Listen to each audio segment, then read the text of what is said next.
You know who it is. It's your boy. I'm that guy.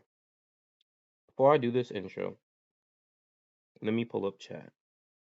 Because sometimes, those rare occasions, I'm streaming. And even on a rarer occasion, you're joining the stream. So if you want to be part of the stream, make sure to hit that follow, alright? Go follow me on Twitch. That guy. Poppy. The new quality is probably gonna get you confused, you know what I'm saying? You're gonna be looking at this low quality shit my other videos had. You're gonna be like, what the I can't even tell who this person is. I thought this person was a white man. Found out I was black the whole time. You know what I'm saying? Stripped from the motherland. Baby, we're getting right into the mess. It's Jubilee. Back with another one. Chat, let me ask you a question. Is cheating always wrong? We've all cheated before in some way, in some form. Maybe it was cheating on a math test. Maybe it was cheating in life in general. But some way we cheated. But let me ask you this. Speaking on relationships, is cheating always wrong in the relationship? Is the cheater always wrong? Let's get down to the the actual question. Because we know wrong is wrong and right is right. But is the cheater always in the wrong? Are there scenarios where a cheater can be right? We're going to answer these questions. And maybe Jubilee could change my mind. Is cheating always wrong? Let's get right into the video. I believe that the person that you cheated on needs to... Whoa, chat. Before we get into this video, I can't be upgrading my quality and I got the same damn P. Let's push this. Let's push the limits on this, boy. Let's push the limits on this. We got everything. Hold on. I barely could see with all that quality. That quality was like pixels. It looked like Minecraft characters to me. That the person that you cheated on needs to know. So if you're gonna say like, I'm not gonna tell them because of psychological damage, it's honestly, you're not even taking accountability for what you did. Yeah. Hold on. You chose to cheat. Disclosing that you Facts, chat. This is just the intro, but let's get into it. Cheated to the person that you cheated on is not accountability. That is just revealing That is taking accountability. I would consider that as a form of taking accountability.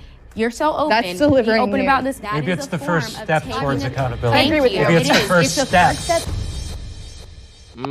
Chat, seems like it's gonna be a juicy one. Hi, I'm Gen, and I explore social and controversial issues through both sides. And today I'll be moderating this middle ground episode of Cheaters versus Cheated On. We'll be exploring topics such as the personal experiences of people cheating, the emotional toll that it takes on relationships, and why exactly do people cheat. The first prompt is, I would forgive my partner if they cheated on me. Whoa, let's see that middle ground community results. 69%, that's a good ass number. Agreeers, no. Please step forward.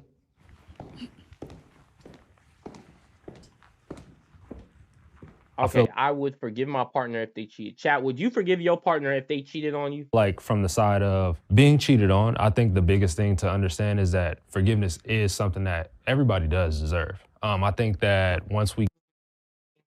There's certain lines, there's certain applications you got crossed when it reached that forgiveness. You don't deserve forgiveness. It's not something you are inherently, privileged to as a human being, but you can earn forgiveness. We get into the discussion of why somebody cheated, we can really understand whether or not that person is sympathetic and whether or not that person is somebody that you want to keep around in your life. But I think forgiveness and keeping them in that same relationship are not synonymous. They go separately. I completely agree. Okay. However, I agree with that. I agree heavy with that. I do think that forgiveness is something that we give to ourselves, not necessarily somebody else. So in the event that my husband cheats on me, I would be giving him forgiveness so that I could set myself free from any hostility or anger that I may hold on to in the event. I think it should benefit both sides in that sense. Now, whether that other person takes it and uses it to their benefit, you can't control that, and it shouldn't be up to you to try and push that. But yes, also making sure that that forgiveness is for yourself as well, so you can move forward, whether it be with that person or alone, and not take that burden on to the next relationship if that relationship doesn't work out. I completely agree. And I forgive because I've been forgiven. So, and I'm a Christian, so I believe in forgiveness. I believe that we should. You know what, Chad? I know a lot of people turn to the Lord when they do something that sets their soul in the you know what I'm saying? When they at the devil's door, you know what I'm saying? When they're out here hearing about sulfur and eternal fire and damnation, now they want to turn to the Lord. You know what I'm saying? I just noticed that. Forgive people because we have been forgiven. You know, you can have short-term forgiveness and long-term forgiveness. And, you know, it's like, are you addressing the root of the issue? Yes. And really, if you're truly forgiving. And chat, I have no hate on Christians. Let me just get that straight up. I have no hate on any religion, really. I'm just saying this because it's like it was unnecessary. It was like because it was just unnecessary. I just felt like it was an unnecessary thing to point out because also in the Bible they say adultery is a sin. You know what I'm saying? So giving and forgiveness is something that comes with maturity and with life experience. It's the whole circle of forgiveness. You get so much and you release the other person and yourself from anything, and then you can move forward from that point. One thing that is interesting, though, is that there are 3 people from the cheater side who have sat down, but only 1 on the cheated on. Yeah, it is interesting. It is very interesting. You know what I'm saying? The ones that need forgiveness are out here being like Jesus Christ, you know what I'm saying? Ready to forgive everyone. And the ones that, you know what I'm saying, have been done dirty, ain't really ready for That is interesting. I guess I'd be curious to hear more so about your guys' experiences, because it seems like in this instance you were cheated on. Yes. So I cheated on him. Yes. And he forgave me. But I guess I'll let you explain that. Forgiveness is a step-by-step process. It's not anything that does happen instant. And for us, that was something that we did step by step. And as you said, getting down to the root of it was a big thing, to where all questions have been answered. All things that were left up to an idle mind are no longer there. And so by getting down to the root of it, I can also figure out, okay, were there some areas that as a husband, I did not uphold what I needed to be? It might have been that you might have felt emotionally you couldn't feel like you can come to me. So do you feel like you have equal blame in the cheating that occurred? Can I interrupt? I think that bringing the conversation to the concept of blame, I think you actually kind of have to understand the purpose of blame. And I think that the purpose of blame is to shift responsibility. When I have conversations around cheating, I really like to steer clear of the blame game because the truth is, like, we all played a part. I'm gonna say this, bruh. I ain't gonna lie. If you're a cheater, you're to blame. We ain't playing the blame game, but you know what I'm saying? The game started and finished and ended with you. You know what I'm saying? You are the main participant in this game. You are to blame. If somebody comes and robs me, I'm not to blame for your actions on you taking my valuables. I'm not be like, what could have I done? What did I make you feel like you needed to take from me? Actually, let's sit down and break this down, because the psychological issues of what this is stemming from is something more than you just wanting my shit. You know what I'm saying? Like, society included. You're blame. You're to blame. You're weird. Why are you taking my shit? I'm going to show you how to make a cute vintage-inspired wallpaper in partnership with Adobe Express. Let's start by scattering our... Shut up. I got my news. We're skipping over Just to go back to kind of the imbalance that we saw there, I'd be curious to hear from the cheated on group first. There was a few things I heard that I found interesting. One, you said about not using the blame game, and then also when you said about you felt like you may have had something to do with, you know, not being a husband or whatever it may be. And those are things I kind of disagree with in the, like, I know most of us walk with good intentions in life, right? We're all trying to be a good person, yes? Or maybe not. But at the most part, you start off that way, right? But I guess the way I live my life, I don't give anybody any excuse to do something wrong to me.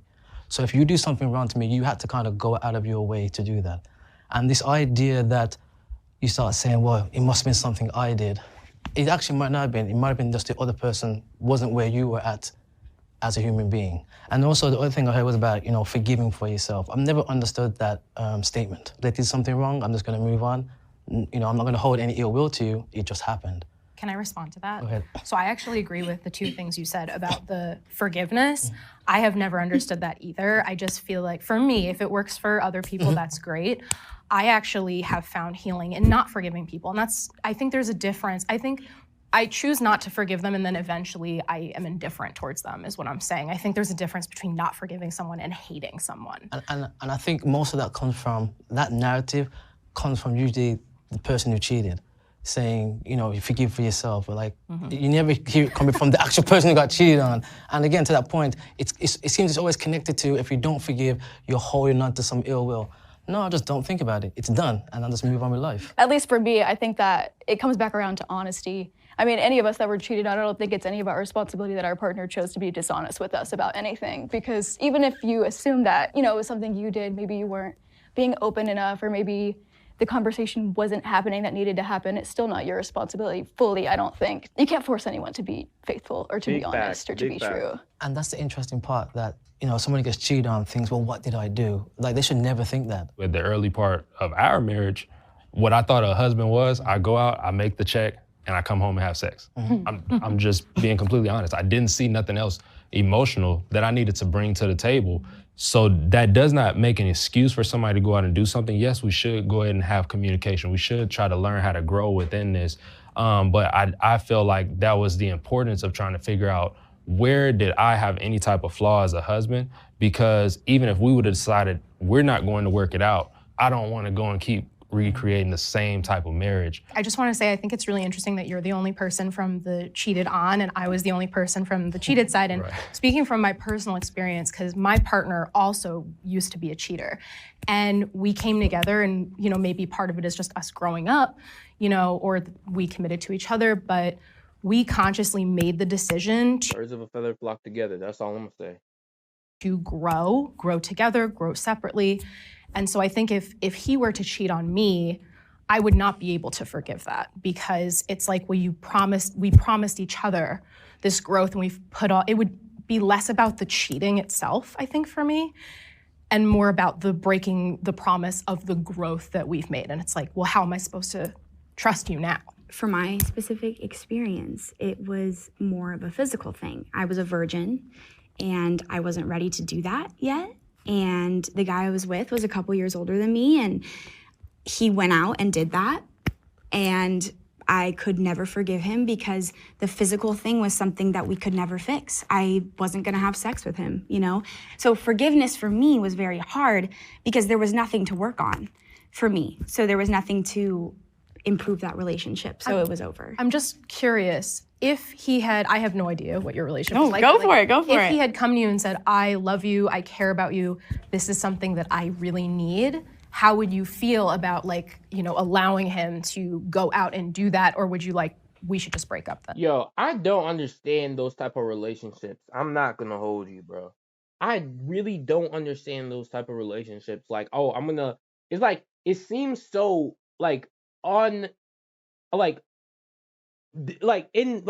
unbelievably one-sided. You know what I'm saying? Like, absolutely. It's like one thing if you're a polyamorous relationship where both of you are just smashing everyone. You know what I'm saying?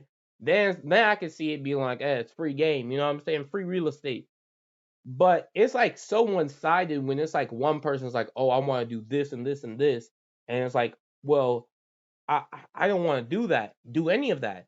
And they're like, well, if you're not going to do it with me, I'm going to do it with somebody else. And it's like, and then you're left with this dilemma of like, should I break it off, or do I just allow them to go and do that? It doesn't make any sense to me as a human being to allow such disrespect. You know what I'm saying? Just that's just basic human emotion, because even even if I'm crippled and dead, I'm like, if I'm crippled near death, I'm gonna still feel some type of way if she would have go out and smash somebody else. I'm like, what the hell, man? Wait till I die at least. Totally. I mean, I think that I was getting to the point of potentially being ready. Sorry for the long but after he did that with someone else, then I was like, okay, no. And I literally did not speak to a man for like 3-4 years. Like, it was a very emotionally traumatizing for me. I was only 16. こんにちは、司令官さん。 My man shut her down. 一人ぼっちで寂しいの？ならアニメファンや最強軍容器でのバトルを愛するすべての人に。 But nah, really, when you have a relationship, especially if it's a long one, that could definitely shut you down. I'm not gonna hold you. I could put a homie out of commission. Nope. Chat, if you need to talk to a therapist, you need to join my chat, man. We got the most wholesome community around, all right? If you need a therapist, talk to daddy on that guy. You know what I'm saying? I'm gonna give you the best life advice possible. Emotional cheating is worse than physical cheating. What the hell is emotional cheating? Cheating. I quite literally cannot fathom what that could be. Worse. I've been cheated on twice in the past year. The first was physical, the second was emotional.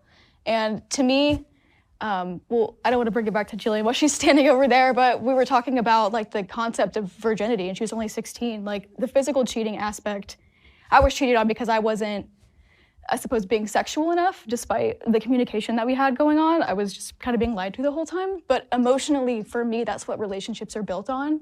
So lying about something like that, or like having someone else on the side that you're giving those parts of you to, when I truly just want to like know the inner depths of like your being, because we are in a relationship, it's just worse to me. You hesitated to come up. Hesitated to come up because I think the word worse is like, it implies that there is a level of significance to whether you act on it or not. And I think ultimately cheating comes down to managing your own thought life. And as far as what you said about— What the hell? No, chat, like actually what the hell is she yapping about?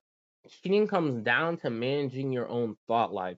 What does that even mean, brody? Meeting his physical needs. I'd like to— It was her, but yeah. Oh, her, sorry? You're good, same deal. I'd love to shirk that off of you because what somebody else does in life is a reflection of them, not a reflection of you.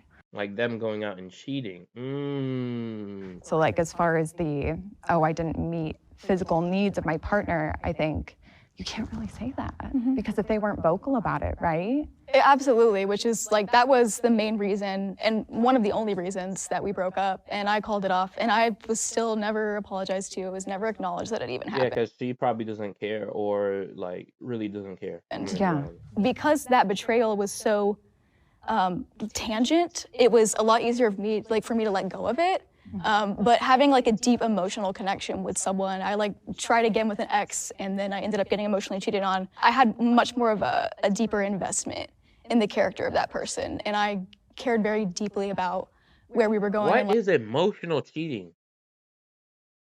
Oh, like life and how we were growing together, and to sort of have that growth cut off, you know, is something different. What it's implying here, there's a difference between emotional cheating and physical cheating. That's why I'm asking the question, like, what is emotional cheating? Because if you cheat with somebody, I'm hurting on an emotional level. You know what I'm saying? It's not you. If you smash somebody else, nothing happens to me physically. Like my body is like unbothered, unwavered. It'll be like it's nothing happened to me physically because nothing did happen. But the emotion, the emotional part is you going out and smashing somebody else. That's why I'm having the confusion of why they're trying to make a distinction. Different entirely. I do like what you said though about using the word worse and like how there's like a level of significance to betrayal, whether it's actually executed with your body or not. Yeah. I think that. What do you mean by that? What do you mean by that? How could she cheat on me? It's still betrayal. Yeah, it's still a betrayal, right? I'm confused. Enlighten me.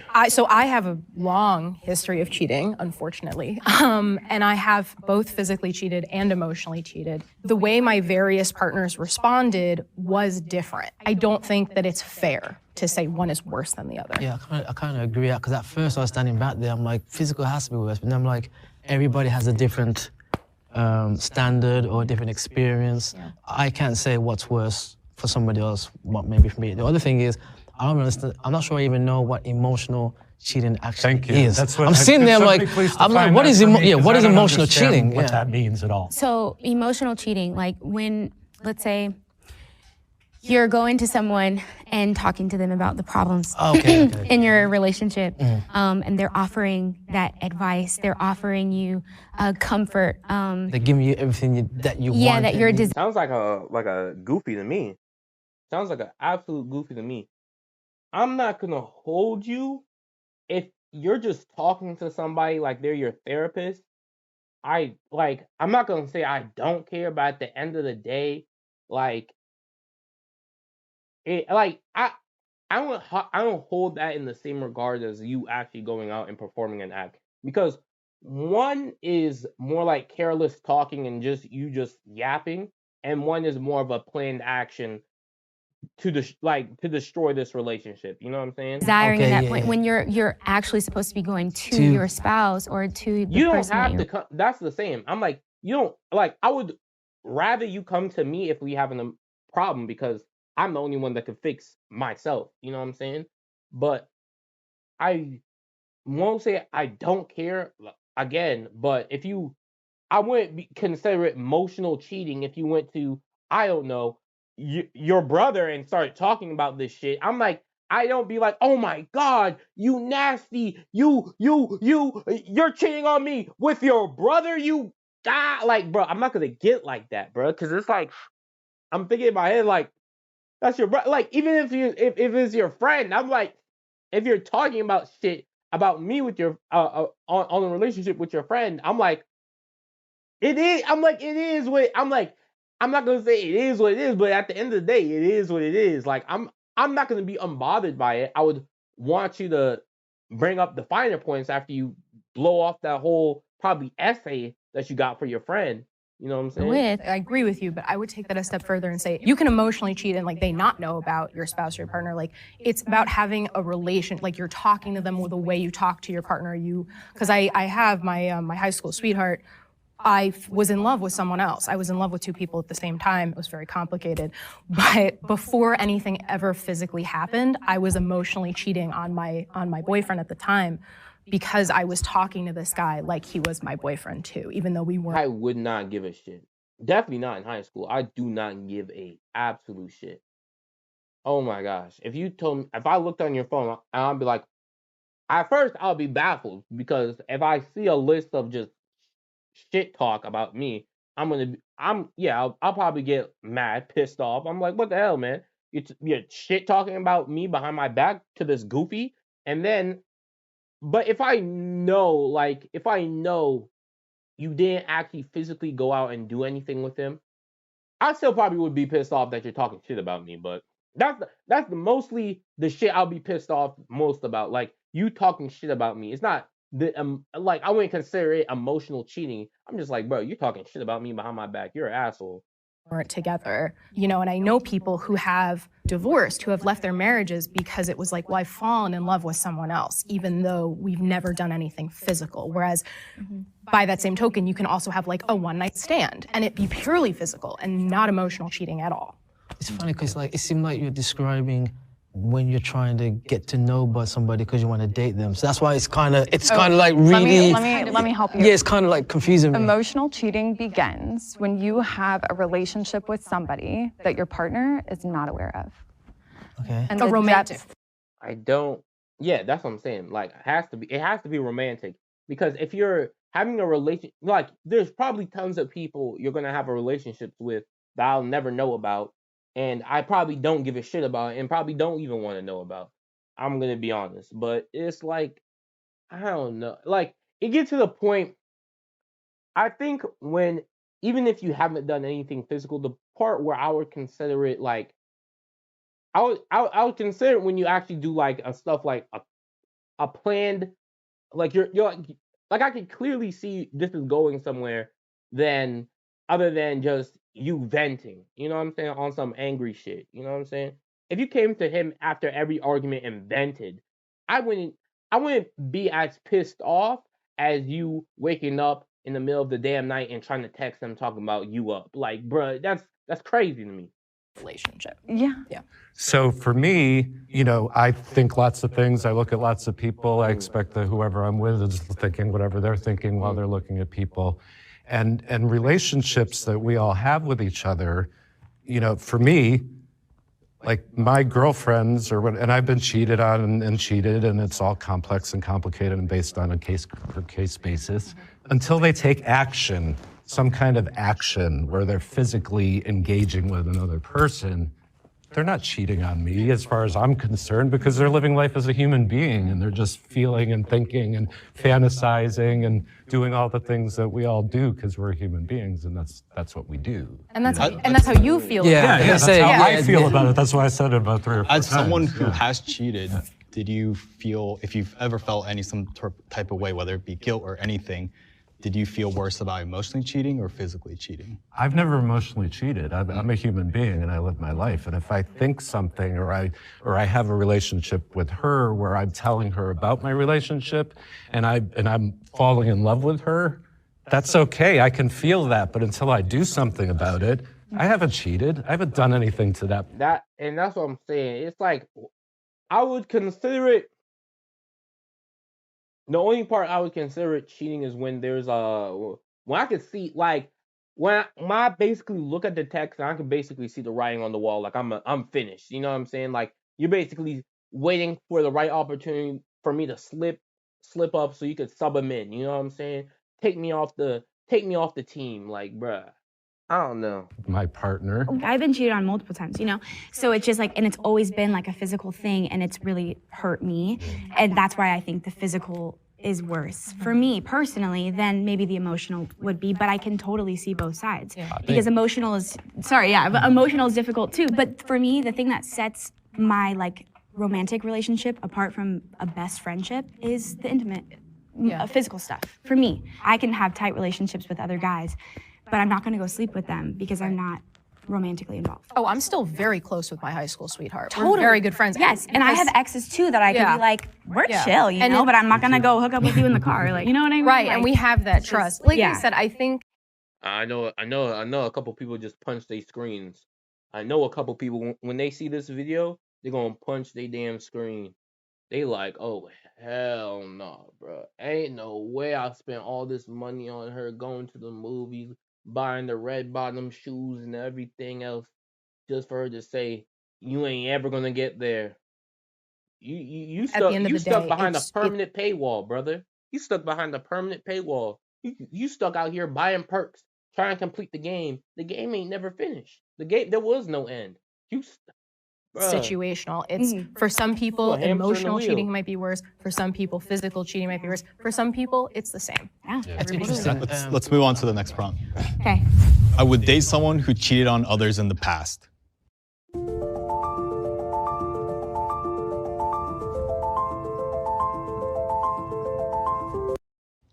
Yeah, Chad, they sent that ad because I was looking at fridges. That was so fast. I would date someone who cheated on others in the past. I ain't gonna hold you. If I know that, I'm probably not gonna date you. If I know that, like, if I'm already dating you and you have, it is what it is. Or if I'm interested in you, I don't know. It's so risky because I'm like, what do you consider the past? Like 5 months ago, a week? Damn, because we could really consider yesterday to be the past. Like, I agree wholeheartedly. A person's past is indicative of who they were at that point in time, not necessarily who they want to become or who they are in the present moment. And I think what's most important is who we are in the present moment. I agree too, because I believe people can change. I changed, so I believe that. Now, can you make someone change? Like, obviously not, but I agree with that. Yeah. No, I agree wholeheartedly. I feel like if somebody did something, say for example in their 20s and they're in their mid 30s now, I can't hold them to that past. Right. There's things that I've done. And so I feel like it would be wrong for a person to say, hey, you can't change, you can't come out of that. And so who am I to say, I'm not going to date you because you did something to somebody else. And I think those are things that you would only figure out like the surface level stuff early on anyway, before you get down to the deeper details. I am currently dating somebody who used to cheat. maybe even worse than I did. And I mean, to your point about cheating in your 20s, I think the last time I cheated on anybody was maybe like 5 to 7 years ago. And, you know, like I was saying before, my partner and I, we made a commitment to each other to help each other be the best versions of ourselves that we can be. And I'm very secure in my relationship. I have my moments, but that has more to do with like me than it does him. When he goes out, I'm like, oh, see you later. Like it doesn't, there's no doubt in my mind that he is faithful. Since I began my marriage as an affair. A lot of y'all partners said the same thing, huh? A lot of y'all partners said the same thing. I have no doubt in my mind she is faithful. Look where we are now. We on Jubilee. The man that I have been with for the last 10 years is the man that I cheated with. I proceeded to have 3 of his babies, and we now have. I'm not gonna lie. Cheating is bad, all right? Cheating is bad. At first, I was just like, how could there be a worse, like, more, like, do it worse than how you do it? It's just, you either, like, a murderer or a serial killer. You're just murdering people on the more prolific level, you know what I'm saying? But I, like, when you say it like that, you know what I'm saying? When you be like, man, I cheated on you and I'm having 3 of his kids. Chat, that almost made me like violently throw up. Like I'm distraught right now. I'm distraught. Have a fabulous life, but in the beginning, the amount of paranoia and anxiety that came from the fact that you cannot control anybody else's behavior but your own was insane. And so, you know what's insane? People that like, that's why I like chat. First of all, I'll never cheat, bro. If I don't like you and I find somebody else that I do like, I'll let you know straight up. I'm like, bro, I like this person. I don't like, it might be like, it's not even I like you. I don't like you any less than I have, but I like this person more. You know what I'm saying? The rankings have changed. But it's so weird. Like that's like main reason I don't cheat. Like the paranoia, the arguments, the fact that you just gotta sneak around and hide and do all these types of things. Like, bruh, you hiding a whole other family, bruh. You gotta go to 2 Thanksgivings, 2 Christmases. You go into birthdays, you get the dates all mixed up. You don't even know what's going on, brother. Like, what the hell? How y'all cheat? I think coming to terms with accepting the realization that what is inside of my control and what is outside of my control was liberating. I'm interested to hear the disagreeers because, again, I think we have 3 people on the cheater side and then 1 on the cheated on. So disagreeers, please step forward. I don't disagree. I didn't hear the prompt. So I think I honestly. I mean, everything everybody said sounds great on a Christmas card, I guess. Like, if I'm being honest, because at the end of the day, I think I don't say that disrespectfully. I mean, at the end of the day, we all still are human beings, right? And we go off experience, okay? For instance, in my situation, I was married, but at the time, I didn't know how many times prior to that she cheated, right? So again, when you meet somebody, you don't straight away know off the bat, oh, they've been cheating. As you go along and as you go through the situation, you start to go back to this conversations and stories you've had, and it's like, oh, that was the behavior that was always there, you just didn't know it, right? Would you take a banker who's stolen money in the past? You're kind of gonna be like, I don't think I'm gonna do that. Like, so I think it's situational and how you meet the person and how you grow. Like, even you said, you had your affair and now you're married with 10 years with 3 kids. It grew into something, but you started off with paranoia, but right. It grew into something real, right? So I think it's, again, very situational. I mean, it was even real in the affair, okay? So, like, I kind of want to get ahead of the narrative that, like, people fall in love when they cheat because it's a fantasy. And I think if it were a fantasy, it wouldn't hurt so bad, right? So I really like to keep it in the reality sector. That was very real. Most definitely it was real. I think but his use of the definition of real, he meant it as it built into a real relationship, like a relationship that you could live out in the open and not in secret and hiding, which I don't know if you, I like clearly you didn't like, you misinterpreted. I think, in my personal opinion, of what he was trying to illustrate, but it is what it is. Just because I think it invalidates the experience, and what you just shared actually hits on the fact that your ex-wife, your ex-wife had serial cheating. And I am of the belief that serial cheating exists if you don't understand why you do it. So if we do not actually do the deep dive and understanding why we behave the way that we behave, we'll never be able to correct. So from the beginning, she was deceitful with you, right? Like, I think. Obviously, what the hell? I'm so confused. That if I get the opportunity in the future to go into another relationship, which it's already disclosed on the internet, so whatever, but I'm going to be upfront, you know, like I have a history of deceiving people I love, and I am capable of it. I'm curious, do any of you guys have kids? We do. Yes, we do. And I think that brings up a whole nother dynamic for me when I went through mine, because I had kids involved, and that was kind of like, and you know, it's like, not saying that's worse or better, because cheating is cheating regardless, but again, being real and being a human being, you're gonna react a different way because you've got kids involved. So I'm gonna expose. Do you think you're gonna be a lot more, you know, when you go and date again, would you be a lot more stringent on your requirements than now that you do have your own kids? I think that's just a natural thing. Not saying that's justifiable, but like, you're gonna have standards. You've been through one thing, there's certain things that you're gonna not tolerate. The whole dating thing is kind of put on hold because my focus is on kids, especially in a society that downplays fathers in their kids' lives. And because I came from a two-parent household, I'm very like, I'm going to be there for my kids no matter what. Like even right now, if they're called right now, I'll be out of here. I want to hear more from the disagreeers. Is that like a requirement now that if they were a cheater in the past, you won't even consider dating them, or is it case by case? It's interesting. For me, I think it is case by case. The main reason for me disagreeing with this prompt is because it's about the serial cheating thing. Like the person who physically cheated on me was a serial cheater before me, and has continued to be like since our breakup. And I would never, ever, ever touch that with a 10-foot pole again. Oh, hey!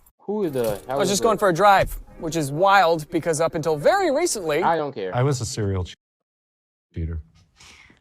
How'd you change? Well, here's the thing. It's the old habits die hard, isn't it? Can't teach the old dog new tricks. Yeah, I'll get to that. I'm the only child of a single mom. So there was no father at home. There was no example of what a healthy relationship is in terms of a man and a woman. So, and I grew up with a lot of female energy. So I had aunts and grandmothers and stuff who were all raising me. So I had a very emotional aspect to my being. And so because of that, I craved female attention. And so whenever females would give me attention, it was just like, oh, if they wanted to do whatever, I was on board. I'm like, let's go, you know, it's life and this is great. And then after after starting to mature and grow up a little bit, I'm like, this doesn't feel good. This doesn't feel like the right thing to do, you know? I can't even explain it. It just kind of descended into my being. And I was like, this is not you. You're not this person. And that's where I found one sense of my character. But you are that person. One thing you have to do is accept and then move on. You know what I'm saying? You know what I'm saying? Acceptance is the last stage of grief. And denial is the first. Character and integrity about myself.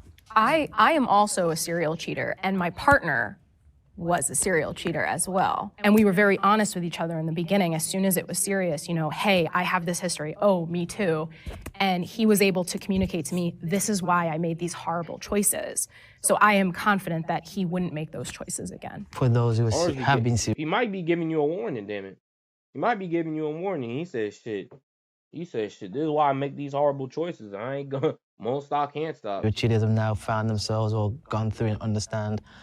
I guess, what would you say to the people who have been serial cheated on? Because it's interesting, like, you guys have gone through something and you figured stuff out, and you always hear those people who are like, why am I always finding that guy or that girl, and they're always cheating on me? Like, how, what do you say to them? And I'm speaking from experience, not with cheating, but with other things, that sometimes when someone has trauma from a relationship, that you enter your next relationship thinking, oh, this person's gonna save me. This is gonna be the person who fixes my trauma.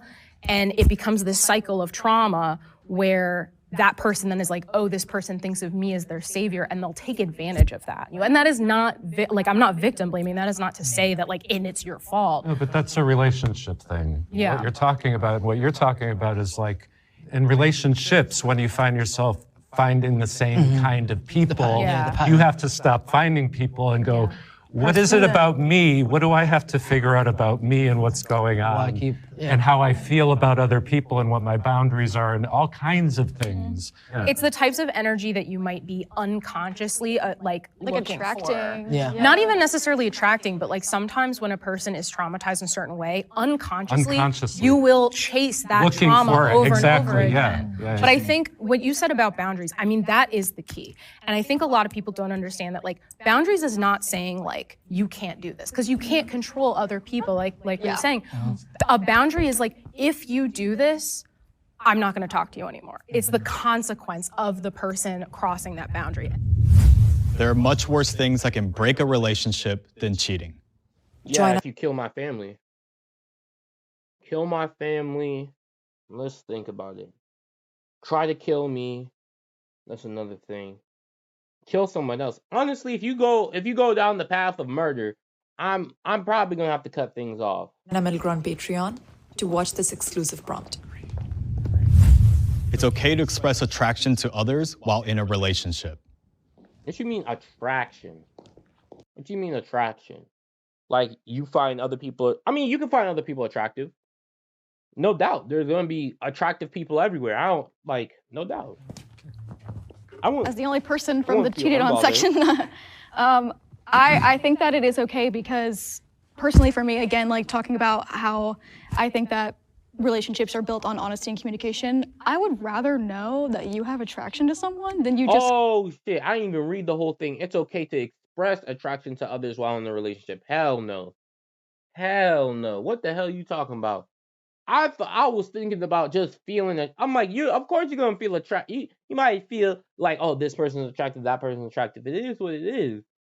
You said express. No, that's what you're doing already. You cheating. Keep that on the back burner and not tell me. Let me know. Let me know. No, you don't want to know. You don't want to know. See? The other person let you know. Oh, I cheated on you. I was expressing my attraction to another person. And you found out. So, it is what it is, Scooby-Doo. Bruh, I don't feel like you need... I don't feel like this is something... This is not...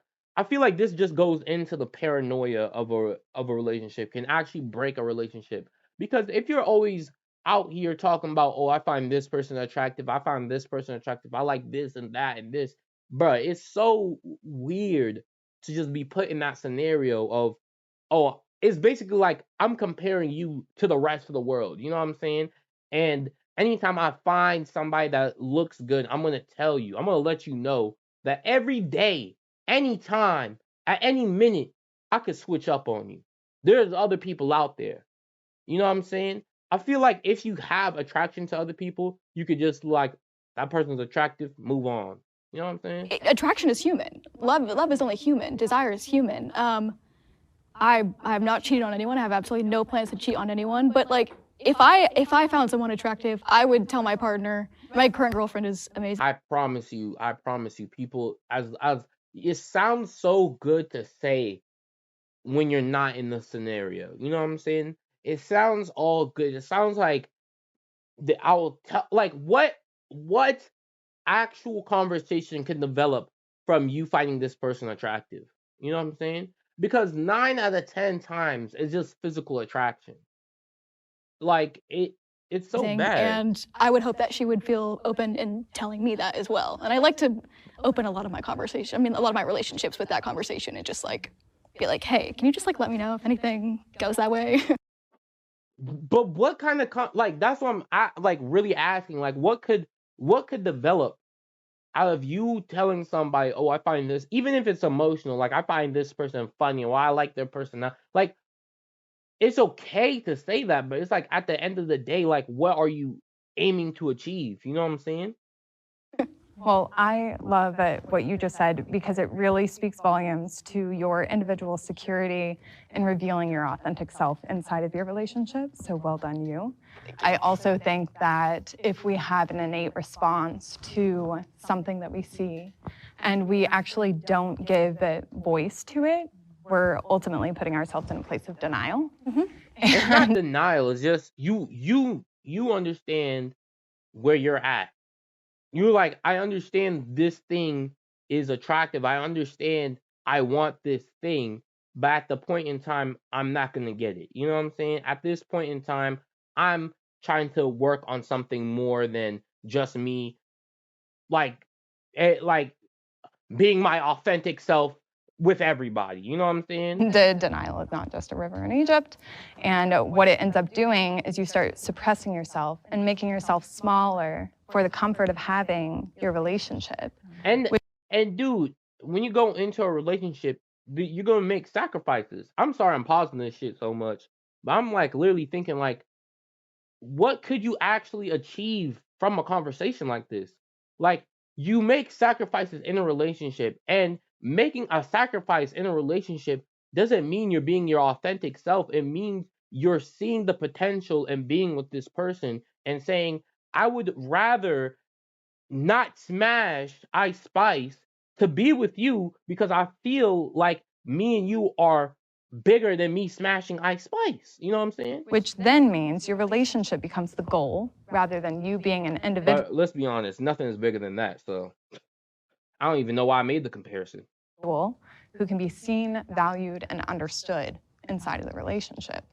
You know, me and my partner have shared these things, but like I also have struggled with my own insecurities. And so he always makes sure to add in like, but like you know. So I think it depends on who it is, but I think I agree that yes, it is obviously healthier to give voice because then of course, like if I don't know, let's say my partner finds someone attractive and I catch him looking. Mm-hmm.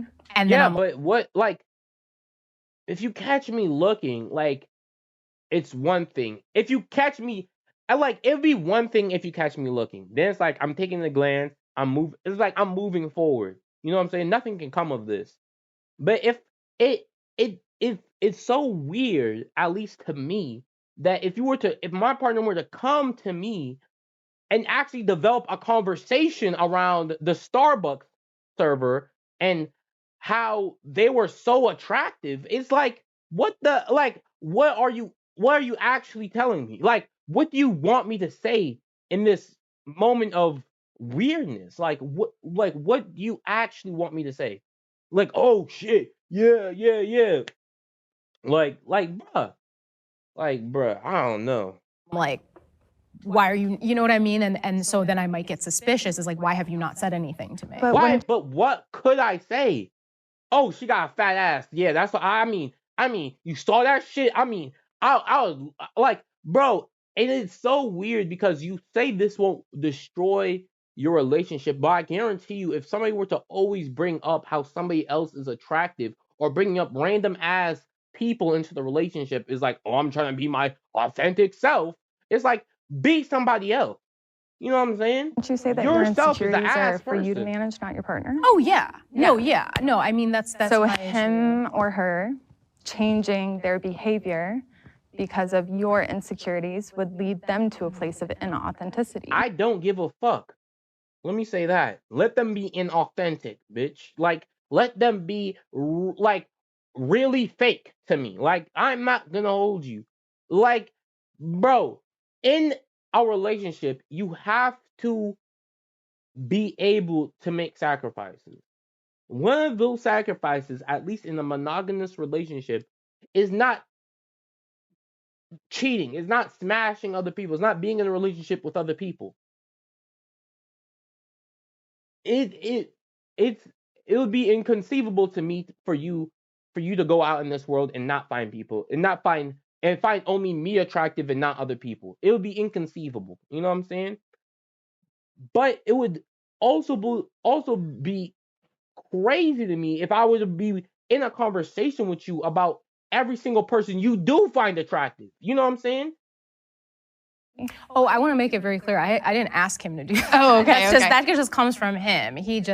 And maybe it comes from him because he knows I've struggled with insecurities, but I haven't said to him, and you need to do this. That's not, it's just him expressing himself. You know, for me, it's like when I start a relationship, I want communication. You know, and it's very important that we're able to talk with each other about everything because we're two human beings who have feelings, and unless you act on those feelings, you know, and sometimes I think talking about it can keep you from acting on it as well. You know, all that openness can keep things. Or it could open the floodgates for everybody. You know what I'm saying? It could be like, damn, if I could do this, I wonder how much I could do. You know what I'm saying? Like when like where is the border? You know what I'm saying? Where is the line? Because it's so to me it's like it might help, but there are people like you give them an inch, they'll take a mile. You know what I'm saying? You out here like, oh man, come to me, talk to me about anything. If you sleep with anybody, talk to me about anything. They're like, sleep with anybody? What you talking about? And they do it. Then they talk to you about it. Then it's like, damn. There are no consequences to my actions. You know what I'm saying? You know, I am.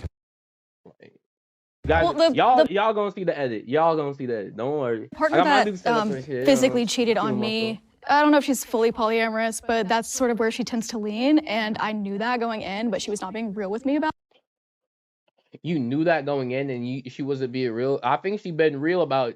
I think she is real about you with it because you knew it going in. You know what I'm saying? How could that's the realest you can be. So I would rather you come tell me when you find someone attractive and we discuss the possibility of even trying that than you to just go behind my back and not do that. Because I don't think that I'm poly, but I would rather have honesty and communication, openness. And that is cheating. I think if somebody is polyamorous and they're not honest, about it, that is absolutely. So it's weird how that's just a cheater. What are you talking about? I don't understand the definitions here. Oh, they are, babe. It's not what it looks like. I'm polyamorous. No, I'm not cheating on you with all these women. I'm polyamorous. We're all in a relationship. If that wasn't obvious enough. What does that mean? If you know this person sleeps with other people, and it's like, well, I'm a person that doesn't dedicate myself to one person. I sleep with multiple people. And you knew that going in, and then you're flabbergasted at the fact that she slept with other people. I don't understand. What are you surprised about? Because I am queer, I often will find women and non-binary people attractive, and my partner is a male, and he's very okay with that, and not in a gross, creepy way, but he understands that Dude, I'm gonna be honest with you. Let my girl find other girls attractive. I probably would not give a shit until she actually does something. I'm all oh my, that I don't even. Going to be attracted to these other genders, and so us discussing, who we find attractive is a very natural part of the relationship. Yeah, it's discussing, day-to-day life, I think. And I reassure him too. Day-to-day life? That's, I don't know, bro. You're the best. You're the best? Yeah, babe. I saw the chick. She had the fat ass. Shit. I'll smash. I'd smash. Ready to refresh your style with Stitch Fix? First, tell us how you like your clothes to fit, the colors you like. All right. I don't even know why. I personally don't believe that there should be any attraction to anyone, especially for marriage. This girl likes the, I don't know. Speaking on marriage, we believe in monogamy. We believe in one, man and wife. And I do believe that we should not have any type of attraction to anyone. It leads to problems. It absolutely can lead to, even I guess cheating. You know best. Yeah, if you are feeling that way in your relationship, then obviously that does need to be expressed. And that tells a lot about, hey, there's something deeper going on in your relationship that needs to be. It might not be. I just told you what might happen. I might be I just like her because she has a fat ass. I don't know how deep. I don't know how deep you could get into her having a fat ass. It really depends on how much you're packing. But it's like, I feel like that's very surface level depending on your position. So you're saying like you walk down the street, you've never seen an attractive man been like, oh, like that man's hot. Never. But like that's what I'm saying. Like, why would that ever develop into a conversation? And why would I want to hear a conversation about who you find attractive and which random person you found attractive every single, like, because I guarantee you at least multiple times a week you're gonna find somebody that looks attractive. So why would I want to hear about every single encounter? You know what I'm saying? I don't look at other men and think that, I can't do that to, especially being a Christian, I can't. You can though. You can. I think we've all proven that you can. So crazy. I'm not gonna say nothing, bro. And look at other men and say like, oh, that man is, If I can't be sexually, I'm not sexually because you're a attracted Christian, to him. or is it because you're you? Now it's because I am a believer and I do believe in the. Dude, I don't understand why I'm like, I understand, but I really don't understand the whole, like, I understand if religion is a big part of your life. That's fundamental. You know what I'm saying? If you find something and like religion and that's a big part of your life, spirituality, culture, whatever, I respect that. That's good and well. But it's like, it would be like if an alcoholic were to become like I'm celibate, like he doesn't drink anymore. And now he's like, I can't believe all these people drinking. I can't believe what they're doing to their bodies. Don't they know what they're doing to their bodies? It's insane to me what they're doing. Like, these people come out and drink. I'd never touch it. Beer is nasty to me. It's like, bro, weren't you an alcoholic? What you why are you switching up in such a vast direction? You went from drinking every single day to being like the most, pretend like you're on Mount Everest. Like you don't see, like, everyone's beneath you if they drink. Like, what are you talking about?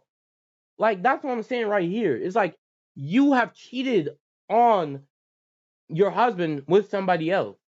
And now you're out here acting as if though like attraction is something unnatural to you. You can't fathom yourself doing it. It's like, bro, you've clearly done it, or you wouldn't have cheated. You know what I'm saying? It doesn't make sense to like pretend like that shit is impossible.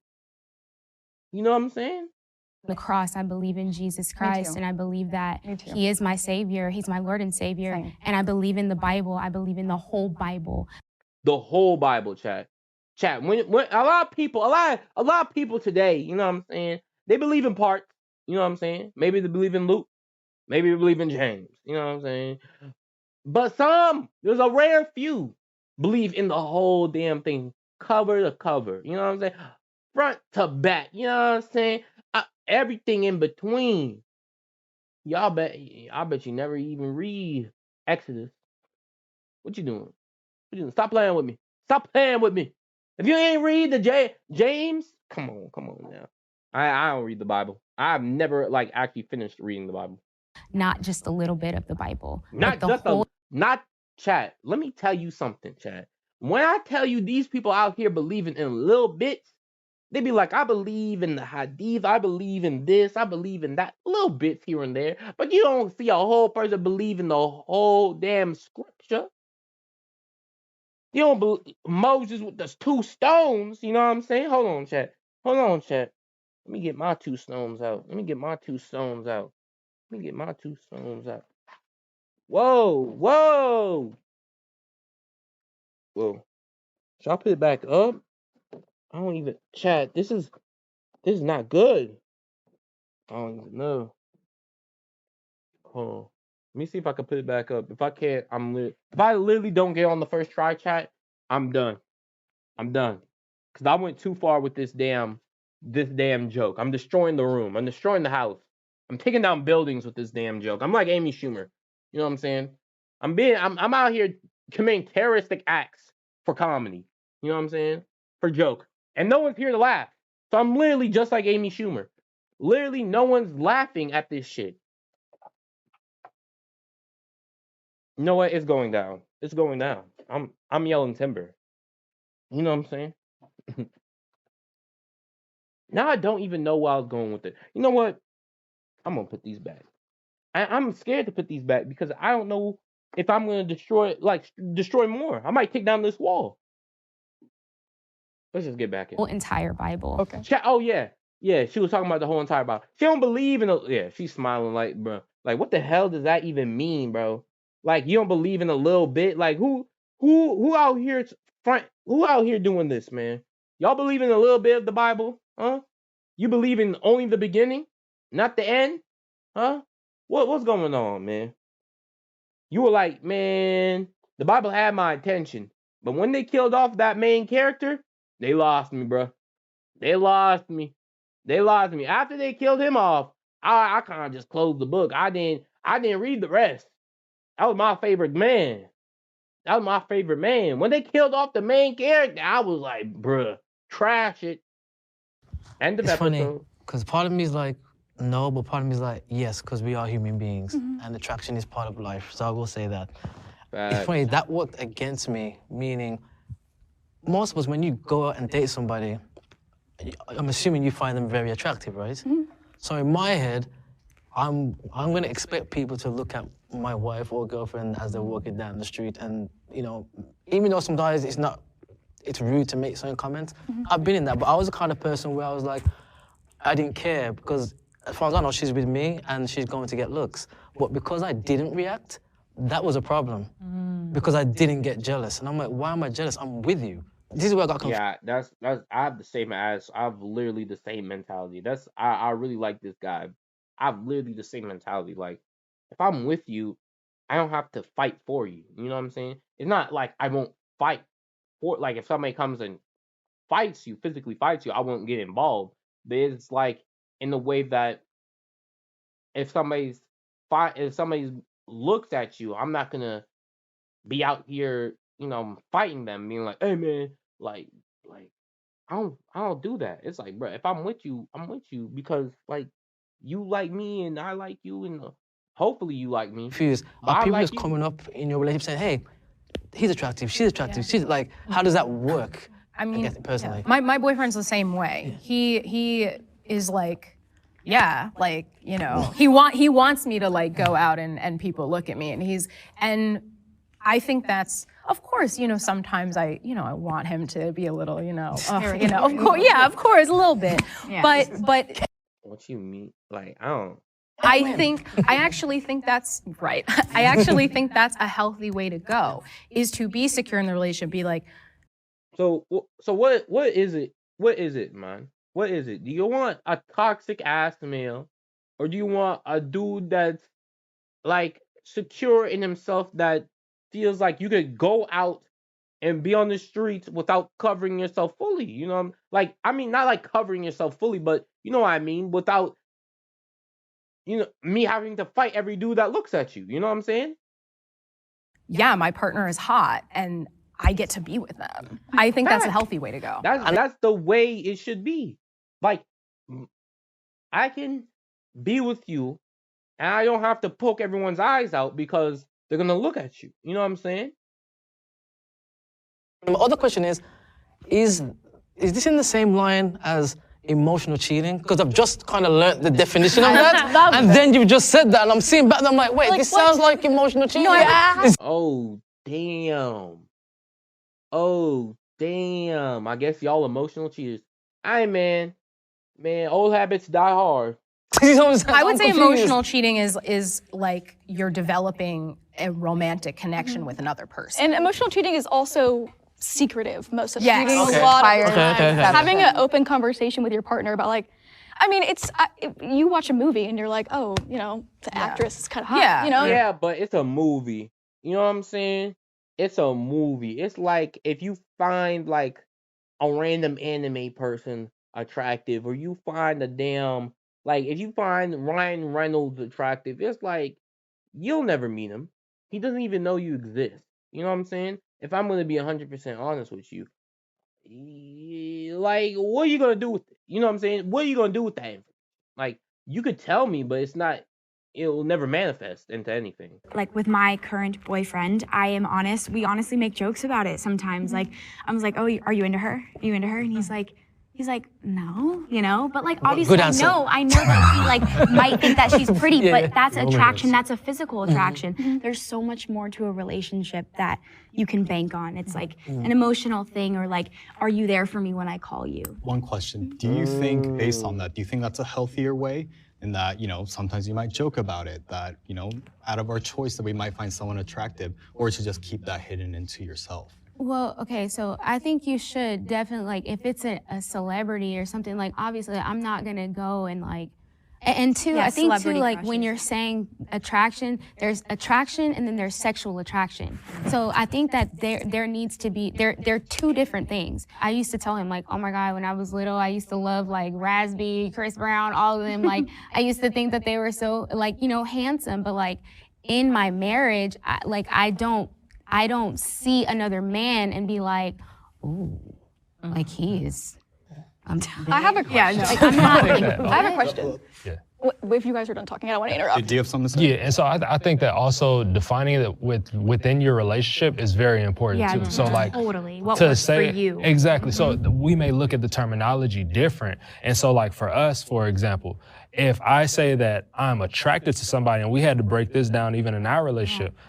If I say I'm attracted to somebody, that means that I'm willing to pursue them just within us. That's what we came to an agreement of. Now I may say like, oh, they have a nice hairstyle, or they have nice eyes, or something like that. That's just a quick acknowledgement, and we may compliment them on it and just keep it moving. And that's just in our definition of what we have within our marriage.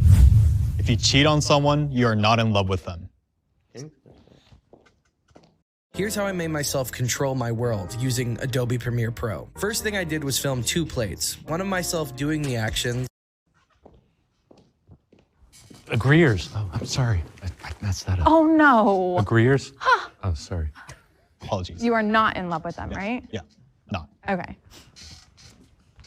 At first, I stuttered because I was trying to think, in their own right, they may think they're in love, but as a flat statement, I don't think they are. If you really are truly in love, it's all you think about is that other person, right? You want to be with them, you want to try and do right with them, even though there may be certain things you do up and down that may not displease them, but you're learning together. But going out and being unfaithful to them and then turning around saying you still love them, it just doesn't sit right with me. Or it doesn't logically make sense to me in that aspect. Thoughts? Okay. Because I know you're itching. I'm itching. I think that falling in love is an experience. In my experience, I had never encountered the experience of falling in love. I can say with certainty today that my episode of cheating was definitely the experience of falling in love. When I was with the partner that I cheated on, it was a part of a plan. There was a plan to get married, there was a plan to have kids, there was a plan to make sure everything we did was in the best interest of each other. Whereas the aspect of falling in love, there was no plan.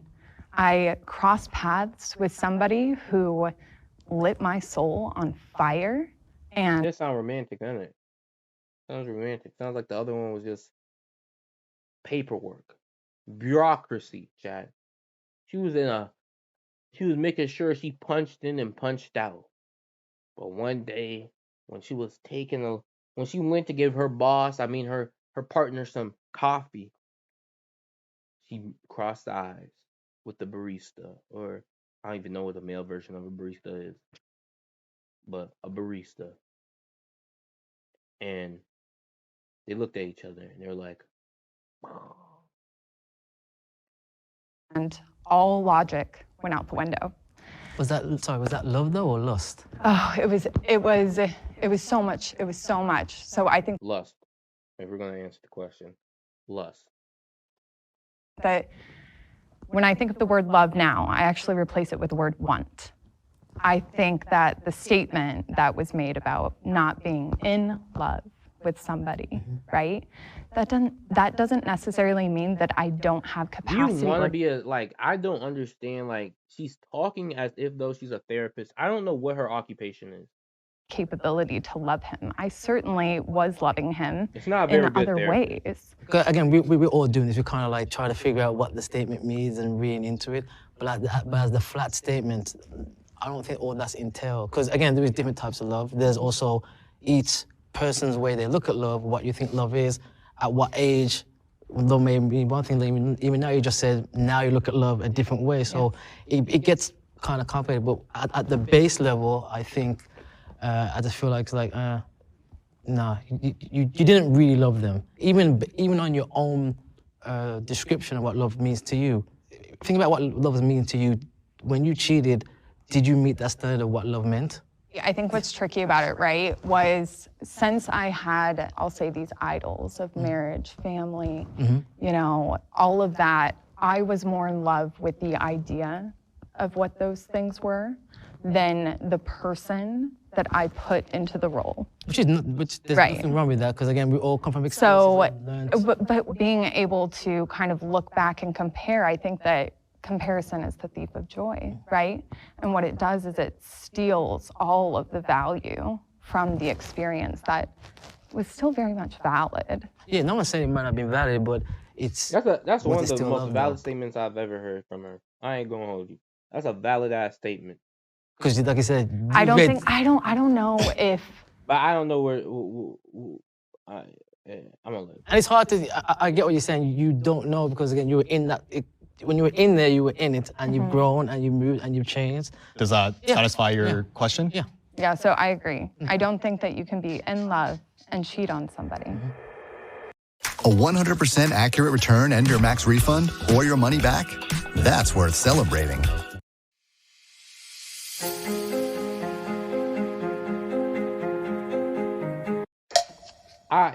In chat, I agree with that. Like, if you love somebody, you don't cheat on them. Like, that's like, you won't harm them in a way.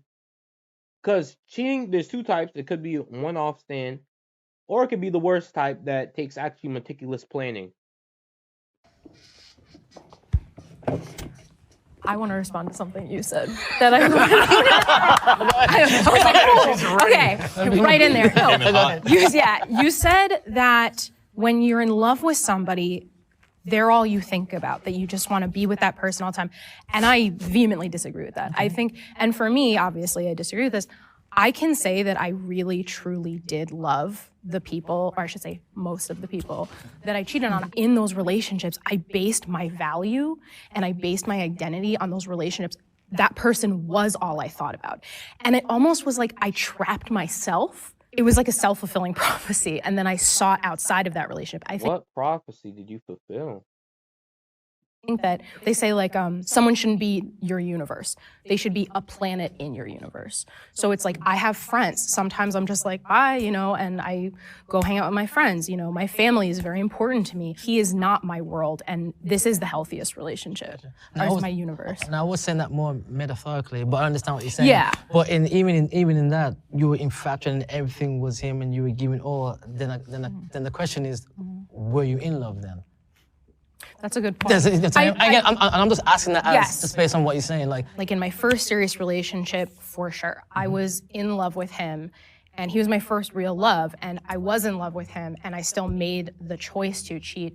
It was a choice I made. It was a selfish choice. I felt extremely guilty afterwards. So I think it depends, but I think you absolutely can be in love with somebody and still make bad choices based on selfishness, anger, insecurity, whatever it may be. I believe that we can grow in love. I believe that there's portions of our love that's lacking, and then we can actually grow in that. So I don't believe that just because you cheated on someone doesn't mean that you don't love them. I believe that, that there can be love there, but there's something there that just is causing that portion of it to just be almost like in depletion. Like I couldn't love him fully the way that the way that he needed to, because there was something there that was lacking. Like I didn't have the understanding of, what it meant to be a wife, what it meant to be a partner. Falling in love is not a choice. You meet someone, it happens for whatever reason, you're compatible.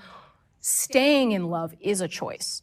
You are choosing, and perhaps in that moment, you are not choosing to love that person, or you're choosing not to love that person, and then maybe you can choose to love them again. I'm not saying falling in love, but to continue loving somebody is an action.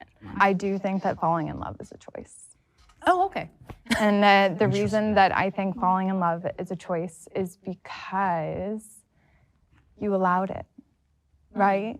Like, when I think about... you know what I'm saying? She slick the way she talk, man. She slick the way she talk. Because she will say a statement, but then she will kind of like reconfirm it with you. You know what I'm saying? She'll be like, it wasn't really your fault, right? You know what I'm saying? And then you'll be like, yeah, that's true. And you're like, yeah, because this, that, and the third. Am I right? Like, she'll reconfirm what she's stating with yourself, so it makes you agree with her statement originally.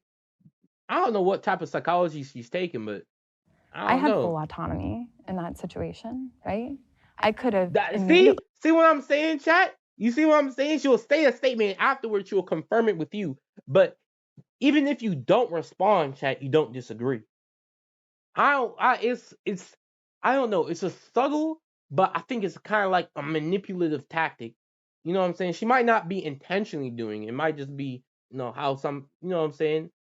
Might be how she talks, but it's just a subtle type of like, kind of like manipulative tactic that she's using. Like, she'll say a statement and then kind of reconfirm it with you. And only if she's not looking for you to agree, she's looking at you for you really not to disagree. Because if you don't disagree, she's going to keep moving on and being like, you're agreeing with everything I'm saying because I reconfirmed it with you throughout my sentence. Went to my husband and said, I've caught something. There's something magical here. I gotta go. But you caught, and that's what I'm saying. Like, I was still we were not together. I was still talking to my ex when I met my current partner. And I told my current partner at the time, I don't want to be serious with you. I never intended to catch feelings with my current partner. I just kind of fell in love with this guy. You know, it's interesting. The prompt is in love. And some people didn't use that when they were talking. They're saying love, not in love. And to me, in love and love are two different things. Yeah. I fall in love as a human being with other humans, men, women, whatever. I fall in love very easily. I believe in love. Love is the driving force of my life. So I was in love with every woman that I cheated on. I was in love with them. If I loved them truly, that would have been a different story, maybe. But to me, there's a difference between being in love capacity to love change. And you love somebody. Right? It's so interesting because I actually, in my mind, view it like the opposite. Like, I love so many people. I agree with that. Yeah, I love my friends. I love my family. I love people that I'm like, oh, we've just met and I love you. Like, in love, when you fall in love, you're in love with somebody. It stirs something up. It's different. I think we get to semantics. It's both of their things are valid. I just don't. I don't think if you love somebody, you would do things to harm them, and intentionally, willingly. Thought it was interesting. I feel like we should bring up limerence maybe for a second. We're all talking about falling in love. I feel like textbook psychology brings up limerence all the time. Psychology, huh? And they actually kind of just like shirk the entire affair experience under this word. And it's the world that doesn't know what limerence. Limerence is a chemical reaction inside of your brain in the very early stages of a relationship. Okay. I have no idea. They like to label a lot of dumb shit. I'm not gonna hold you. They like to label a lot of dumb So it shit. occurs.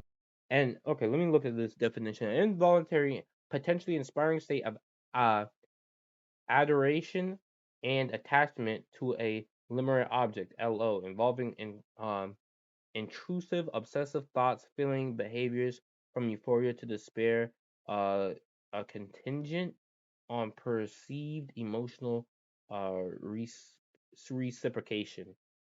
So basically, you're a simp. I'm not gonna hold you. Either you a simp or it's just lust. That's what I'm hearing from this definition. I don't even know why they made this definition for 2 words that could basically describe what this is. It's either you're simping or you're in a lustful state.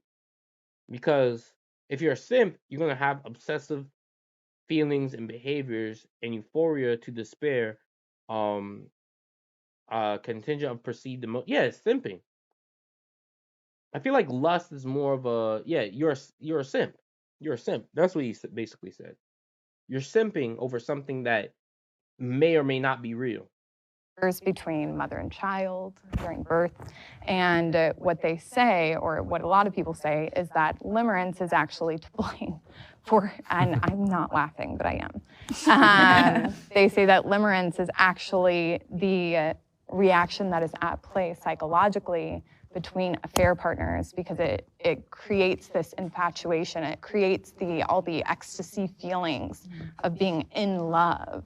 So it's like a drug. Yes, you guys know the a limerent object, a limerent addiction. Do you guys know the 70-30 theory? It's like the layman. Like to come up with a bunch of goofy ass shit. Theories and limerences. Yeah, that you're in a relationship with someone and you love them, and they have 70%, because nobody's perfect. They have 70% of the things that you're looking for, and then you meet someone that has that missing 30%. And you're like, oh, this person has everything that I'm missing. And then you go and you cheat with that person who's that 30%, and then you realize, oh shit. They ain't got that 70%. Yeah, the 70% is gone now. Yeah. I'm gonna start calling my husband the 30%er. Moving on to the next Mountain is transforming TV advertising by focusing on performance, and we've got an amazing team of people to do it. I would rather not know that I was cheated on. Hey, man, I don't really know. If you did, just leave, bro. I'm on job. Like, tell me so I know why you're leaving, but leave. It's lonely up here. So I think my perspective on this has shifted quite a bit after the last year, since I've been dialoguing so much with both betrayers and the betrayed party. And I think that there's slight benefit to the person who has been betrayed if the betrayer has already come to a decision about leaving the relationship. I think that... That's what I'm like, bruh. I want to know why you're leaving, because that'll leave me more questions than not on like the particular reason. Because even though no one's owed an explanation, like I've spent my time, like you have spent your time giving to this relationship. So I would feel it be just if you at least give me an explanation and be like, this occurred, this is why I'm leaving. And I might feel upset about it, but it is what it is. Our whole truth is not necessarily an obligation to give to everybody. Did you didn't she say she wants to like tell people like expressing shit in the relationship, and now you're saying I would rather not know? Come on, man. You can't be two-timing yourself like that. Your husband know when you cheat, or your ex-husband know when you cheated on him? Yeah, I told him. How did that conversation It was awful. It was horrible. It felt like I was giving him more information than he needed. What had happened was I fell in love with a colleague overseas. I was like, there's no way this can be happening. I am married. I can't do this. And then I slept with him, and I went back home, and I moved out. And I said, okay, I cannot be trusted with this person. And I disclosed everything and dropped the hammer, and then just went on my way to an apartment by myself. If you have cheated on somebody, the psychological effects on that person need to be considered. Your perception of everything that had occurred is tainted, because you're wondering, well, was she thinking about me in this picture that we took? Was she thinking about him? And I think that there is just a lot to consider when you are deliberating on how much and what to share. I love everything you just said. I agree, but with like a caveat of I'm thinking of this from the cheater's perspective. I always told my partners when I cheated on them, but I told them for the wrong reasons. I told them to alleviate my own guilt.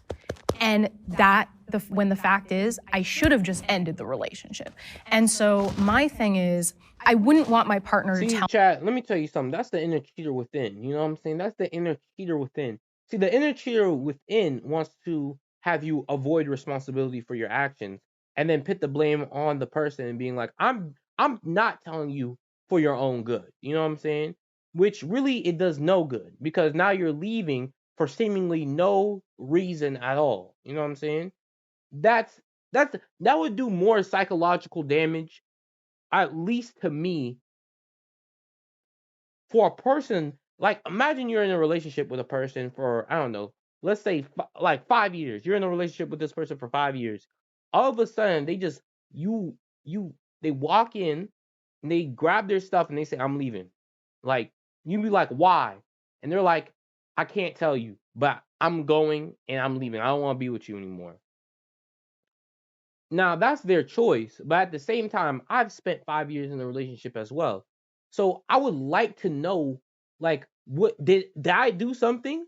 Was there something going on that I was not aware of? Like, tell the person.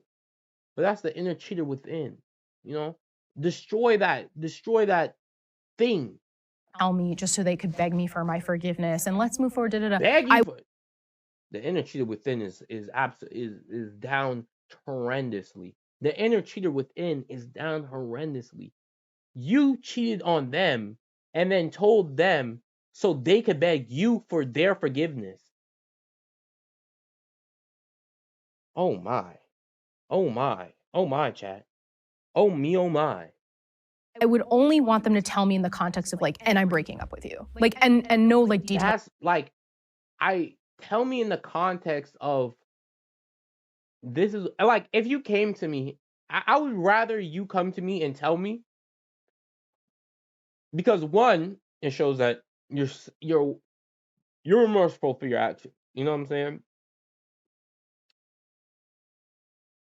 And you feel like this is something terrible that you cannot bear on your conscience. But also tell me, because I would hate for you to leave and me not know why. Or anything. It would just be like, I'm breaking up with you. Oh my God, why? I cheated. And I obviously can't be with somebody that I would cheat on. Like, that would be, so yes, I would want them to tell me, but like only in that context of like, you don't have to I tell cheated. me only in that context. You could just tell me and be like, I cheated, and then let me be the one to deliver the bad news. You know what I'm saying? You already destroyed. Let me have this little victory. We have to break up. We're Adam and Rob from CS99 TV, and if there's one thing we've learned over the years as student athletes, it's that balancing classes and athletics can be extremely difficult. But it depends on the context, because not everything is so black and white, you know? I believe you owe it to that person no matter what.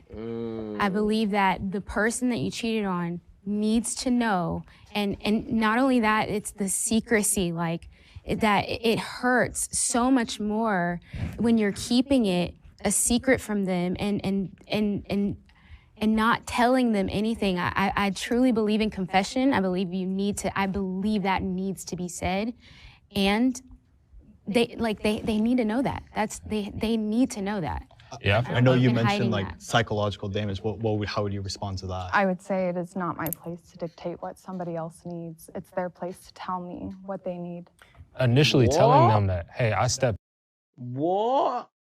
Like, how am I supposed to know that you cheated and then need the information? If I know that, I don't need it. You know what I'm saying? Like, it would be more advantageous. I wouldn't say advantageous, but it would be better if you just told me. Without not cheated on you is a necessity, just point blank, period. Now, how far you go into details is going to then at that point be, okay, how much does that person ask to where they may want to try and figure out, okay, why did this happen? What happened? Who did it happen with? When? If they ask those questions, then I think you definitely owe it to them to answer it, regardless of what you may feel like. For to your point where you brought up psychologically, I feel like at that point, once you already cheated, like psychologically, they've already taken a lot of damage. So therefore, we still have to. If you don't know about it, it doesn't do any damage. Well, that's what a lot of serial killers say. You know what I'm saying? That's what a lot of serial killers say before they got caught. If you didn't find those bodies, would you be traumatized? If you didn't know I was killing all those people, did I even do anything? If a tree falls in the woods and no one's around to hear it, did it even happen? You know what I'm saying? I will say there's one thing. You did say, I don't want to be with someone who cheated on me, right? So, but you agreed that you would never tell the person, right? If you cheated on them. So let's say you're in a relationship. I didn't say that. Well, but you came forward as an agreeer, Yes. right? And then just before we all came Okay, buddy. Okay, buddy. You didn't say it, but you agreed with the statement. You know what the fuck she meant. You know what I'm saying? I don't even understand these types of people. I didn't say that. It's like somebody said it and you agreed with the statement. That's what I'm saying. You dumb fuck. Like keep up. forward, you said, I would never want to be in a relationship with someone who cheated on me. And if they neglected to tell you that, then you would technically be in a relationship Well, then with I someone who wouldn't. cheated on you. Then I'll say I wouldn't want to be in a relationship with somebody I know cheated on me, and that's why I'm saying. Got it, So I okay. guess I'm not agree or disagree. I'm more in the middle of. I don't want to be in a relationship with somebody that cheats on me. Let's make that point blank period. That would be the better statement. It's like, hey, if you weren't snooping through my phone trying to figure out where I'm going in these late nights, maybe you want to figure shit out. Maybe you would have been more secure in yourself, because I feel like that's not being your authentic self right there. All right, class? That's not being your authentic self. If you're out here living in the delusional world where somebody's actively causing you harm, but you're fantasizing that it's not even happening, what are you doing? This is an act of abuse. I would want them to tell me I cheated on you, and therefore, like, we should break up. In my situation, I found out. But if I'm being honest with you, I don't know if it would have been worse or better if they told me. I'm being honest with you. I don't even know how to comprehend that. Like me finding out, then you bold-faced coming to me and saying, I did this, this, and this. It doesn't change the outcome. Yeah, it's like, I don't think it makes any, me personally, I that can don't be know. subject to any, like, Yeah. you know, everybody. Like, but at the end of the day, I feel like when you're holding something back from, it's honestly you're not even taking accountability for what you did. So if you're gonna say like, I'm not gonna tell them because of psychological damage, you chose to cheat. Hold on. Out of all the shit she said, chat, this has to be the most valid. This has to be the most valid. This has to be the most valid. Out of all the shit she said, like, you chose to cheat. Now you continue in this, like, why? For what Disclosing that you cheated to the person that you cheated on is not accountability. It is. It is. Fight the cheater within. That's what I'm trying to say. Fight the cheater within. The cheater within you wants to lie and deceive some more, so you can avoid getting what? Yelled at? Avoid them getting mad? They might get mad if I tell them I cheated on you. No shit. Like, that is just revealing. That is taking information. accountability. Accountability. You can't, I would consider that as a form of taking accountability. You're so open. That's delivering Be open news. about this. Listen, That's delivering news. that is a form of taking a. that everyone else is agreeing with her, bro. Accountability. Thank you. Maybe it's It the is. first It's the step. first step to It's interesting Not because necessarily accountability. Be Wait, open about this one. let's let her man. respond. Let's let her respond. Be open. Girlfriend. Okay. I'm just saying, you're very open Accountability. about it, but you're like, it's hypocritical. So when you're saying like, I have the right to withhold this information for the sake of psychological damage, but you chose to cheat. You're talking about the benefits for you. You're alleviating your guilt by telling somebody what you did. No, you're not. Telling somebody what you did is not an alleviation of guilt. It's taking accountability. It's saying, I've done this thing and I feel remorseful, therefore I'm going to tell you what I've done. You know what I'm saying? Therefore I'm going to tell you what I've done. It's not, you can even after most of the time, telling people what you've done doesn't even relieve the guilt. At least not for me. At least not for me. I could tell you what I've done, and I will still feel like messed up about it for at least like probably a couple days. Like I'll be thinking about it. I'm like, damn, I'm like, why did I do that? You are achieving relief by doing a confession. And what I'm saying is, maybe it doesn't have to be that person. So what is ClickUp? ClickUp is an all-in-one productivity software where you can manage everything and anything. You know what's so crazy? Jubilee be running 5, 50, 20 damn ads within their video and then withholding shit to Patreon. These motherfuckers don't give a shit. This is why I call them the main antagonists on YouTube. These people actually do not care. They do not give a shit. They will withheld shit to Patreon and then on top of that make YouTube money. They don't care. All right. As someone who's been cheated on. I was about to ask the same question. I guess who else would you tell? I would tell a therapist. I would So you'll tell everyone in the world but the person you cheated on. go and I would check myself into therapy and I would say, holy shit, I derailed my life and I don't know. How about you tell me so I could derail your ass to a therapist? Tell me so I could derail this. I'm like, therapist, take this crazy bitch. She went and did some crazy ass shit. Doing. But I don't want to cause any more damage, and therefore, please help me guide me. You wouldn't, like, the amount of damage you've already caused is substantial. It's been done. If I burn down a house, I'm like, who burned down the house? I'm like, I'm not gonna say. They're like, damn. Well, at least what is the result of this? What is the result? And that's what I'm saying. It's the inner cheater within. If they caught you in the act, and then you're like, I'm going to, like, what are you doing? What actually are you doing? I'm going to burn down the house, and then people are going to be wondering who burned down the house. I'm going to withhold the information because I wouldn't want to hit them with that psychological damage. You know what I'm saying? If I tell them I burned down the house, they might feel mad at me. You know what I'm saying? If I don't tell them I burned down the house, they will be confused, and you know what I'm saying? My deception has worked, basically. My next steps. A good therapist is that, though? will allow selfish. you. It's still. I'm very selfish. Actually, to be honest, I think my number one priority is me, and that was the biggest lesson I learned. And is it still like that in your relationship today? Absolutely. Oh hell no! So this bitch just does not chat. This is a motherfucker that does not give a shit. This is a motherfucker that has 3 kids. Main priority is her. You know what I'm saying? This actually is a person that does not care.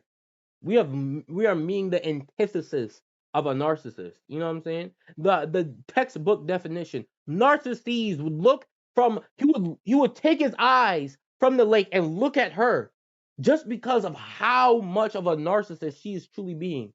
Like, this is something that even in his own comprehension, and even like, this is unfathomable to me.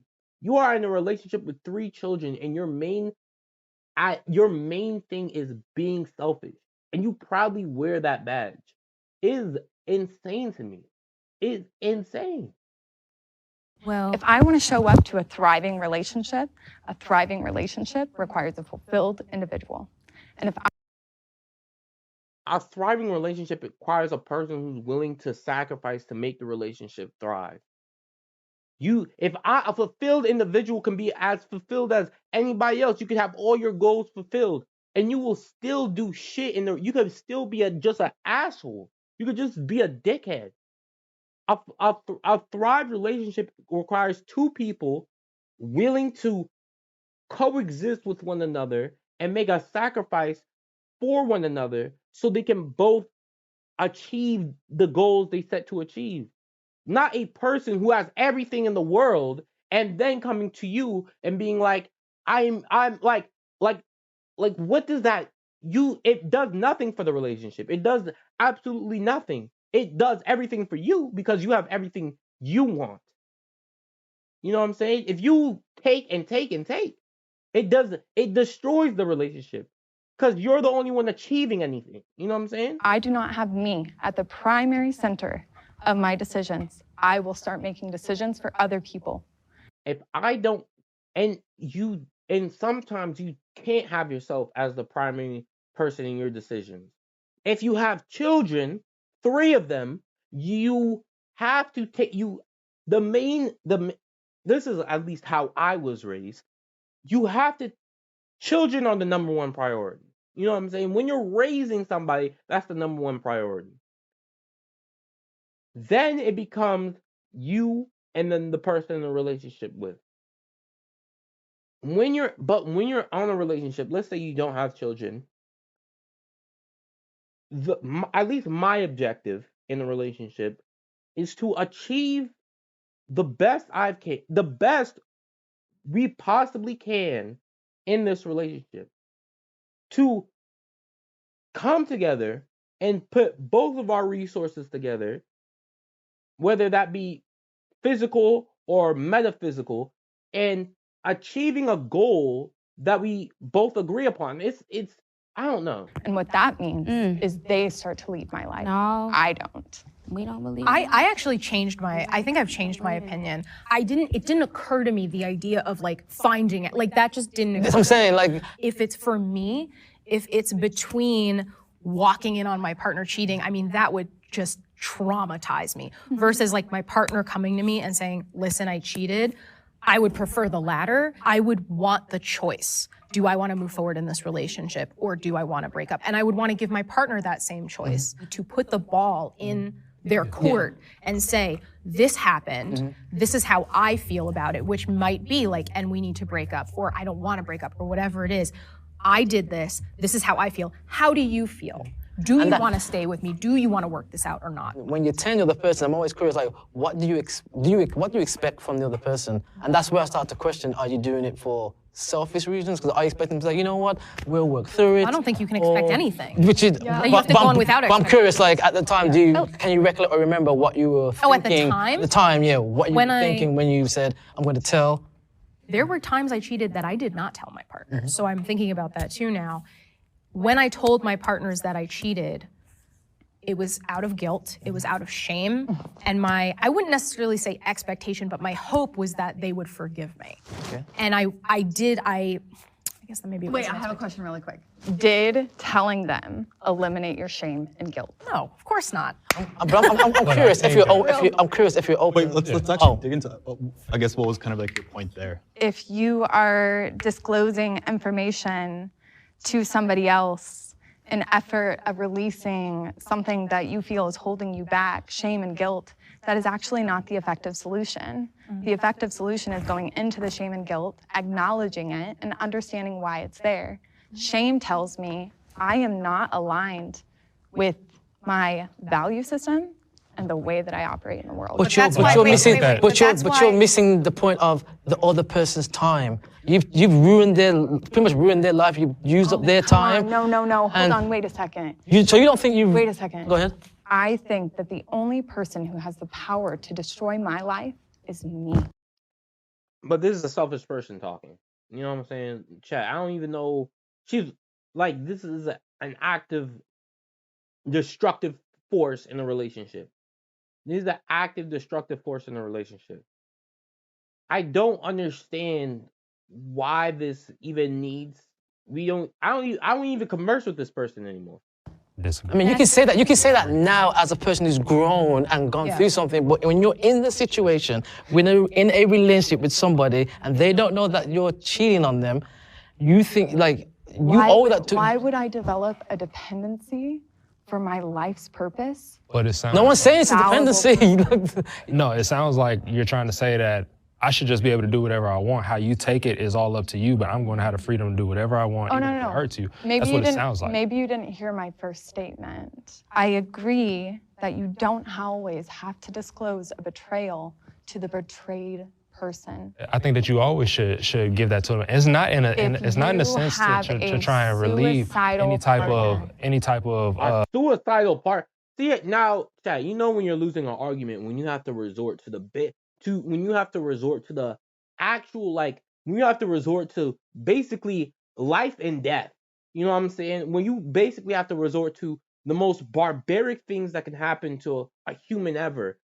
Like, you know you lost the argument. If you have a suicidal partner and you go and cheat, you're a dickhead. You know what I'm saying? You're an asshole. You're an active participant in the destruction of their mental health. Guilt or shame that you have. It's not to say that, oh, once I do this, I'm going to feel better. No, it's, as you said, to put the ball in their court and say, you know what, I got to be upfront with you, because you're thinking about the emotional trauma of what they're going to feel when you say it to their face. But what about the trauma that they'll feel if they hear it from somebody behind their back? And like, I have to just, about putting the ball in your court, I wish that had happened to me. Like, as the person cheated on, both times I was not told. Both times I don't know, used magical intuition or something, and I knew exactly who it was, when it was, what time it happened, and I broke off the relationship Deep the first down, time. we always know. We always know. So, I mean, I think, yeah, putting the ball, I wish the ball had been put in my court. Both times I was not apologized to. They never admitted to doing it. Oh, and like, I was, damn. I've been cheated on too, and I've Yeah. also been cheated on. And I wish, I don't know When how I was been cheated on gonna as say- well, he came and told me and broke up with me and gave. Damn, right when the thing is getting heated, the concluding thoughts. Let's skip over this, man. Always the cheater's fault when they cheat. It's not always the cheater's fault when they cheat. Who else could it be? It's not always the cheater's fault when they cheat. Who else could it be? What other second party could there be?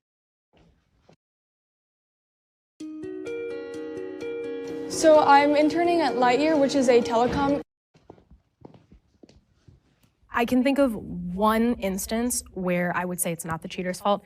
If someone is in an abusive situation. Nah, the only way I would say it's not the cheater's fault if you actually get sexually assaulted. If you get sexually assaulted, first of all, I'm not considering that cheating. I consider that a crime. You know what I'm saying? But you would have to put yourself in I would say a place where it's basically forced upon you. That's what I'm trying to say. Where you, even within your own body, you could not control yourself, or you could not control the situation. But in an abusive situation, let me tell you something. If you, I'm not speaking on all of, I'm not gonna say nothing. And maybe they don't feel safe to leave the relationship, I could understand why. And maybe even like they've fallen for someone else, they use that as an excuse to get out of the relationship. I would still say it stems from within, for sure. But that would be the one instance in which I would say I could totally understand like where the cheating came from, that you're not safe. I think that I have read too many accounts of women and men being taken advantage of and being put into a situation where there really is no choice. So I feel there's always a choice. There's always a choice. Like you said, the only person that can control me is me. So you can't be like, the only person that can control me and me is me. But in this situation, I have no control. But it's like, I believe that everyone has free choice. I feel like if you are in an abusive situation, I feel like your main priority should be getting out of the abusive situation, mainly through the form of calling the police, even though I would say trying to figure out an actual logistical way to remove yourself from that person rather than thrusting yourself into a different relationship. Because like we said, the trauma builds up. And you could have left Epstein Island, you know what I'm saying, and just landed yourself into a damn a night with Bill Cosby. You know what I'm saying? You could have went from bad to worse. Like you could have literally went from oh man, I hate this. Like it's so weird. It's so weird. I don't know. So a lot of the women that I counsel are in domestic violence households. And a lot of them have been threatened with murder if they chose to leave the relationship. And so what ends up happening is all of a sudden you're at work and you are having a conversation with a male colleague who exhibits genuine care for you. He's trying to get in the pants. And your situation. It's almost impossible to stop the inertia of love. It's possible. It's possible. It's possible. I promise you. There are people that get abused. I don't know. I'm not gonna say nothing, bro. I'm not gonna. From I don't even being know able to take that person out of the situation. I don't even know. If I had to play devil's advocate, do you think replacing something that can be considered negative with another negative makes it right? It's difficult to compare like one sin to another, But I think that at the end of the day, if somebody is harming you, whether it's emotionally or physically, and they're making that choice, that's always going to be worse. Except for the real terrible ones. I also think that truth and reality really don't give a shit about right or wrong. So it's kind of like... Until they do. Truth and reality, karma exists. I promise you that. Karma exists. And shit has a way of catching up to you, man. Shit just has a way of catching up to you. I promise you, you do enough people wrong. You don't even have to do enough people wrong. You just keep doing wrong in your life, bro. You're gonna be wondering. You won't even know where you at. You gonna be wondering why this shit keeps happening to me. Why would I be so obsessed with labeling somebody else's decision that ultimately resulted in their safety? Yeah, might make them safer. The only part bro, I'm not even, bro. I keep thinking something. I'm like, bro, Okay, this I shit. believe wrong is wrong. I do. I believe that. I might end up on a Jubilee video. We got 10 canceled YouTubers. Do they all think the same? Looking at us? Two wrongs don't make a right. There's no way. Like that's just my personal belief. I don't think that. What if that person is not safe to leave? Then but they're okay to cheat. Wait, it's not a question of okay. I think that it's without partiality. Like, I can't sit here and say that somebody is right for cheating based off of right. We just said or they're okay to be able to cheat based off of the fact that they're in an abusive relationship.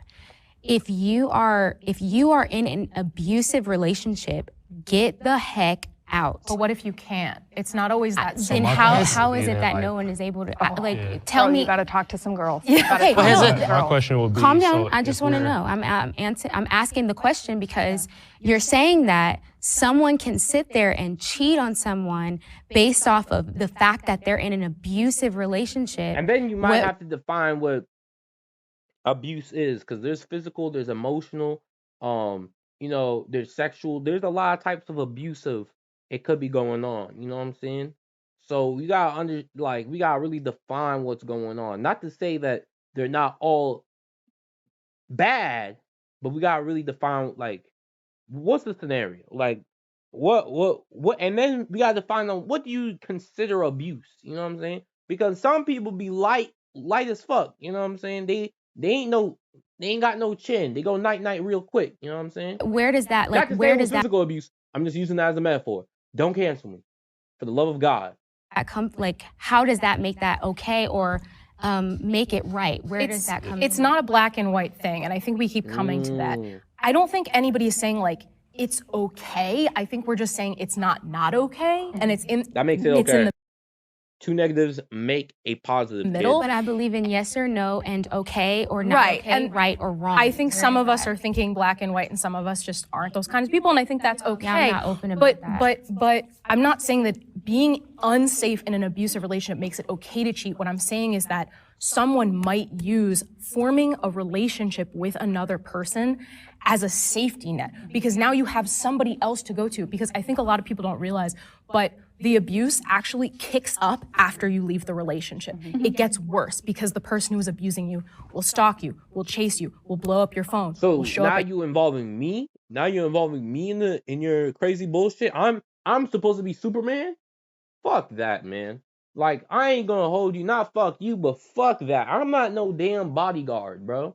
Like, I'll protect you, but if you willingly get me into a situation where it's dangerous, it's like, what the fuck? You know what I'm saying?